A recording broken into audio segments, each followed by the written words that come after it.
Hey there guys, gals, and non-binary pals, GM Potter here. Welcome to my channel where I talk about books and bookish things. I upload on Tuesdays and Thursdays at noon central, and I sprinkle in some here and there. Like right now we are closing in on the end of Banned Books Week, and today I have a book that's been banned for dubious reasons and has been linked to the assassination attempt on Ronald Reagan and the successful assassination of John Lennon, and that is The Catcher in the Rye by J.D. Salinger. Let's get into it.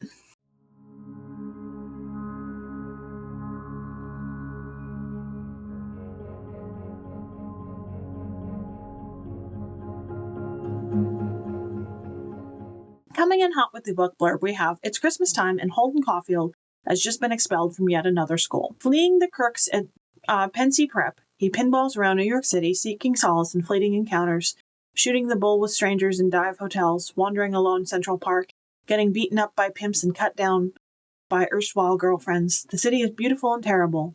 In all its neon loneliness and seedy glamour, its mingled sense of possibility and emptiness, Holden passes through it like a ghost, thinking always of his kid sister Phoebe, the only person who really understands him, and his determination to escape the phonies and find a life of true meaning. The Catcher in the Rye is an all-time classic in coming-of-age literature, an elegy to teenage alienation, capturing the deeply human need for connection and bewildering sense of loss as we leave childhood behind." And then there's, underneath the book blurb on Goodreads, there's a little blurb that says, "J.D. Salinger, 1919 to 2010, J.D. Salinger's classic novel of teenage angst and rebellion was first published in 1951. The novel was included on Time's 2005 list of 100 best English-language novels written since 1923. It was named by Modern Library and its readers as one of the 100 best English-language novels of the 20th century.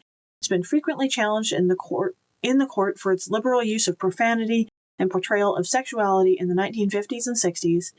It was the novel that every teenage boy wants to read." So, full disclaimer, I actually didn't read this one because at the time that I'm filming this, I was unable to get a copy of it. My local bookstore didn't have a copy of it. My local library didn't have a copy of it available. It wasn't available as an audiobook. I couldn't find it on Audible.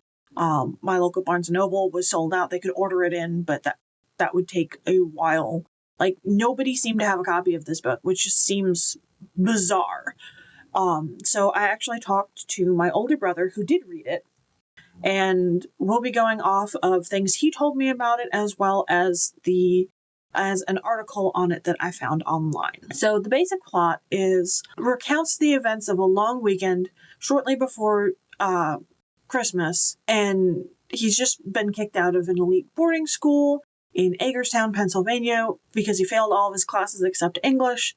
So he writes an English paper for his roommate. His roommate goes on a date with the girl he likes, and he gets into a fight with his roommate about whether or not the roommate had sex with the girl that Holden Caulfield liked.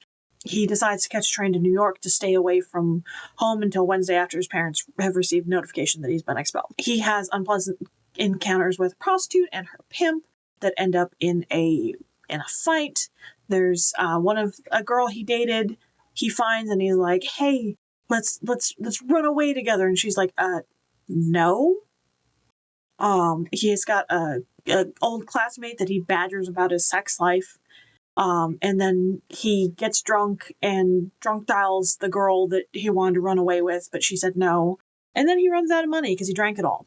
He sneaks into his parents' apartment in New York, to meet with his sister Phoebe, and his sister Phoebe's like, "Oh, I'm so glad to see you. Wait, why are you home? You got kicked out again, didn't you?" And he's like, No. It's like the Robert Burns coming through the rye, and I've got to catch them before they jump off the rye field or something." And she's like, "No, it's when a body meet a body coming through the rye, not catcher in the rye." And he cries because he's whiny. According to my older brother, he's incredibly whiny and obnoxious and unlikable and mean and weird and a jerk. His parents get home, he slips out, he visits his former English teacher. His English teacher tries to console him. He thinks his English teacher's coming on to him, so he runs away into the night again. And then he decides he's going to travel out west and become a deaf mute at a gas station. But he's neither deaf or mute, but okay. He arranges to see Phoebe, and she's like, I'm coming with you. And he's like, no, you're not. You have a future. And they go to Central Park Zoo, and they ride the carousel, and that's the end of the book. Like... Oh, and his parents end up in a mental hospital, and he goes back to yet another school. That's the book. Like, it's... Getting on to the censorship of this book. In 1960, a teacher in Tulsa, Oklahoma, was fired for assigning the novel. She was later reinstated. Between 61 and 82, The Catcher in the Rye was the most censored book in high schools and libraries in the United States. The book was briefly banned in Issaquah, Washington schools in 1978, when 3 members of the school board alleged the book was part of an overall communist plot. I don't understand what's communist about this from the synopsis of the book, and my brother didn't remember anything communist about the book when he read it in high school. The ban did not last long, and the offending board members were immediately recalled and removed in a special election. In 1981, it was both the most censored book and the second most taught book in public schools in the United States. According to the American Library Association, The Catcher in the Rye was the 10th most frequently challenged book from 1990 to 1999. It was 10th most challenged books of 2005, although it has been off the list for 3 years. It reappeared on the list in 2009 again. Challenges generally begin with Holden's frequent use of vulgar language. Other reasons include sexual references, blasphemy, undermining family values, moral codes, encouragement of rebellion, promotion of drinking, smoking, lying, promiscuity, and sexual abuse. The book was originally written for an adult audience. It was not written for a young adult audience. It was written for an adult audience. So the fact that we're teaching it to children and then getting upset that it's not appropriate for children seems a little silly to me. Often, it states, again, on Wikipedia where I'm getting this from, often the challengers have been unfamiliar with the plot itself. Censorship of the book often causes a Streisand effect, as such instances cause many to put themselves on the waiting list to borrow the novel where there are no waiting lists before, which is what I ran into with this book.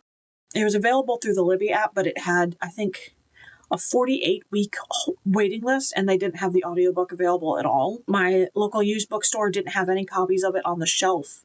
My local library, all the copies were checked out. Like I said, my local Barnes & Noble didn't have any copies in stock. They would have to special order it for me. Like, I don't know if it's being taught in my town right now, or if it's gotten banned again, and it's the Streisand effect.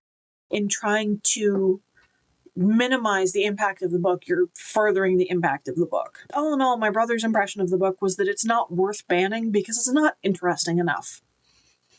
So, have you read The Catcher in the Rye?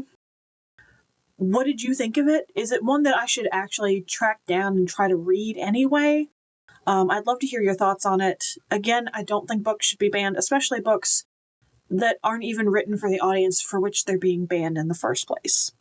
So let me know your comments, thoughts, opinions down below. I'd love to hear what you think. Don't forget to like, share, and subscribe, and I'll see you in the next one. Bye.